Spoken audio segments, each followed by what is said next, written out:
Un santo para nuestro tiempo. San Luis María Grignon de Montfort. Un santo para nuestro tiempo.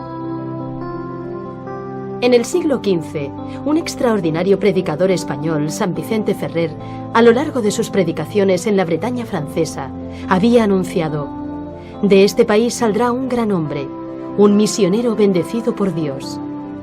Ese santo sería San Luis María Grignon de Montfort. San Luis nació el 31 de enero de 1673 en Montfort. Pasó sus primeros años en una casa granja al cuidado de una nodriza, Madre Andrea. Después, a los 2 años y medio, volvió con su familia. Con 11 años ya eran 10 hermanos en casa. Él era el mayor. A esa edad se convirtió en el apóstol de su grupo de hermanos y hermanas, especialmente de su hermana Luisa, a quien invitaba a rezar con él frecuentemente después de jugar. A los 11 años, sus padres lo enviaron al colegio de los jesuitas de Rennes. ¡Qué cambio! Fue un alumno muy estudioso, pero ya se hacía notar por su amor a la Virgen María. Siendo adolescente, Luis fue marcado por el sacerdote Bellier, quien lo llevaba, junto a otros estudiantes, al Hospital Saint-Yves para consolar a los mendigos, enfermos y a los rechazados de la sociedad que allí se amontonaban. Hablaba con ellos, les leía libros y el catecismo. Fue en este colegio donde hizo, con iniciativa y decisión, una colecta entre los compañeros para comprar un traje nuevo a un niño pobre y así evitar que se burlasen de él. Además de sus estudios, escribía poemas, esculpía y pintaba vírgenes y cristos en la cruz, cualidades que le serían muy útiles más tarde. Luis María profundizó en su vida espiritual bajo la dirección del padre Descartes, sobrino del célebre filósofo. En uno de sus libros, Luis María leyó: «Es necesario seguir a Cristo tras las huellas de los apóstoles, sin dinero, sin bienes, sin hogar, no poseyendo nada, para poseer únicamente a Dios solo». A los 18 años, y a pesar de la oposición de su padre, dejó el colegio y se fue al seminario, a París, pues deseaba ser sacerdote. Por el camino, que hizo todo a pie, socorría a los pobres que encontraba, quedándose él sin dinero, sin ropa y lleno de fatigas. En París, su protectora, la señorita de Montigny, arregló los trámites para que pudiera entrar en el seminario de los pobres, donde a veces debía mendigar para comer algo. Para pagar su pensión, realizaba diversas tareas remuneradas, como velar a los muertos en las casas ricas. En 1695 fue admitido en el seminario de San Sulpicio.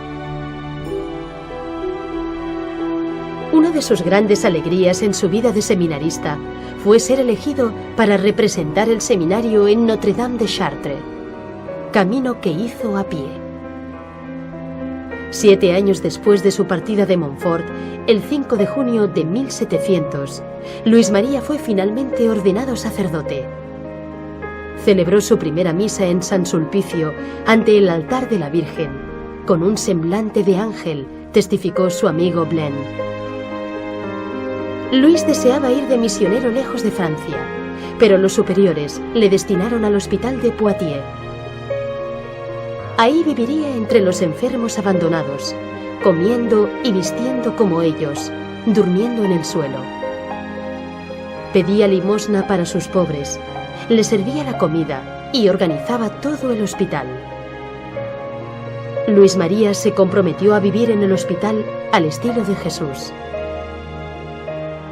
Dejó el hospital por orden de sus superiores, que no comprendían su compromiso sincero de servir a los pobres, y se retiró a una casucha abandonada en París. En ella pasaba el tiempo leyendo, escribiendo, orando. En ese lugar escribiría su libro El amor de la sabiduría eterna. El nuevo obispo de Poitiers reclamó al padre de Montfort y éste volvió una vez más al hospital. Restableció el reglamento y recordó con precisión los deberes de cada uno. Escogió una veintena de jóvenes mujeres entre el personal y las pensionistas, las más desfavorecidas por la naturaleza, pero sanas de espíritu. Las reunió en un pequeño local al que dio el nombre de Sabiduría. La joven María Luisa Trichet entró en esa comunidad. A petición del padre de Montfort, cambió su vestimenta de burguesa de Poitiers por un traje gris de campesina. En el hospital, los responsables rechazaron de nuevo sus exigencias, así que salió definitivamente del hospital. El obispo de Poitiers le encargó entonces las misiones populares. En el barrio de Montbernage fue recibido con risas y burlas. Reunió sus primeros feligreses en una sala de baile que se fue llenando poco a poco. Pronto se produjo un verdadero milagro. Esa multitud hostil se sentía reconfortada. La sala se convertiría en una capilla dedicada a María, Reina de los Corazones. A principio de la Cuaresma de 1706, predicó otra misión en la iglesia de Nuestra Señora del Calvario, pero sus enemigos, envidiosos de su éxito, crearon algunos malentendidos que provocarían que el obispo le ordenase dejar la ciudad inmediatamente. Teniendo tan solo por maleta un saco, una Biblia, un rosario y su bastón, parte hacia Roma. Después de un largo viaje, divisó la cúpula de San Pedro, cayó de rodillas y se puso a llorar. Besó la tierra que Pedro y Pablo pisaron y entró descalzo en la ciudad eterna. Fue recibido por el Papa Clemente XI, quien le dio esta consigna: trabaja en Francia, en sumisión y armonía con los obispos donde seas llamado. Le nombró misionero apostólico. Desde entonces se sintió en paz y ya en Francia desarrolló su misión en la región de la Bretaña francesa.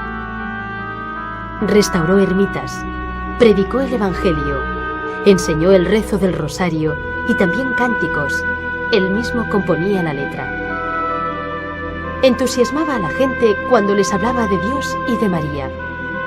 En Pontchâteau animó al pueblo a construir un enorme calvario.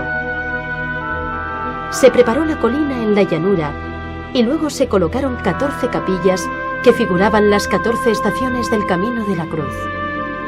Alrededor, 150 abetos separados por 15 cipreses formarían un inmenso rosario. La cruz de Cristo medía 16 metros de altura. En medio de estos trabajos, el pueblo era feliz. Reinaba la alegría, la unidad y la fraternidad. Cada día había un espacio para la plegaria.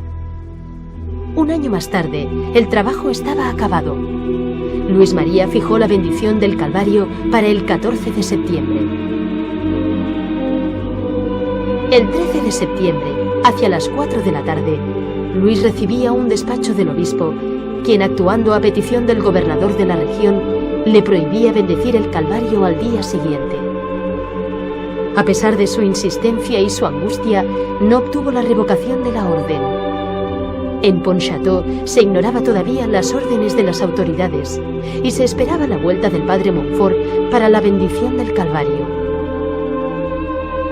Pero los soldados fueron enviados para derribar lo que tanto les había costado y habían construido con tanta alegría. Luis María aceptó la voluntad de Dios.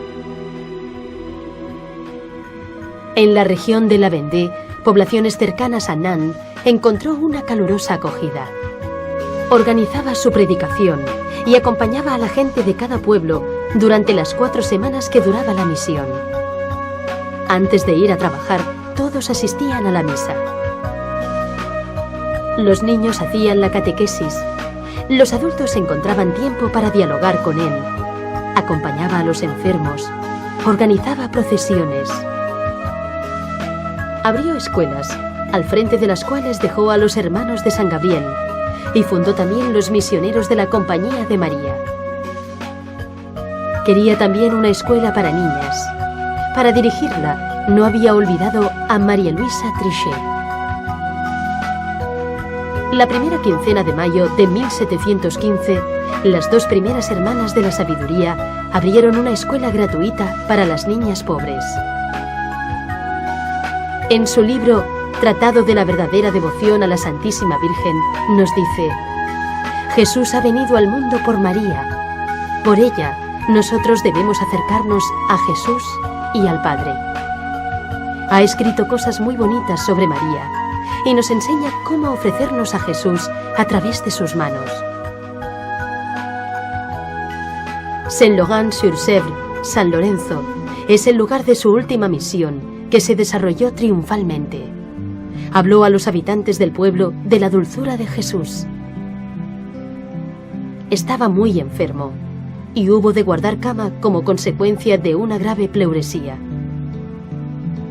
En pocas horas, la noticia se extendió por todo el país y una multitud desconsolada acudió a Saint-Laurent, pobres y ricos que Luis había amado y cerca de los cuales había sido el vivo testimonio de la ternura de Dios.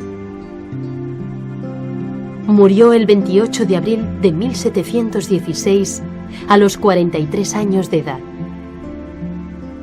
Saint-Laurent, donde reposa el cuerpo del padre de Montfort, se ha convertido en un alto lugar espiritual para todos los religiosos montfortianos, hijas de la sabiduría, hermanos de San Gabriel, compañía de María, pero también para todos los cristianos que han comprendido gracias a él el sentido de la cruz y la verdadera devoción a María, camino seguro hacia Jesús. Hay santos que nos son espontáneamente simpáticos: un Francisco de Sales, una Bernadette de Lourdes, una Teresita de Lisieux. Hay otros que se parecen a un torrente que desciende de la montaña, salpican e impactan, no dejan indiferentes. Ante ellos hay que tomar partido, estar a favor o en contra, porque te interpelan y comprometen. Luis María Grignon de Montfort es uno de estos santos. Pierre L'Hermite.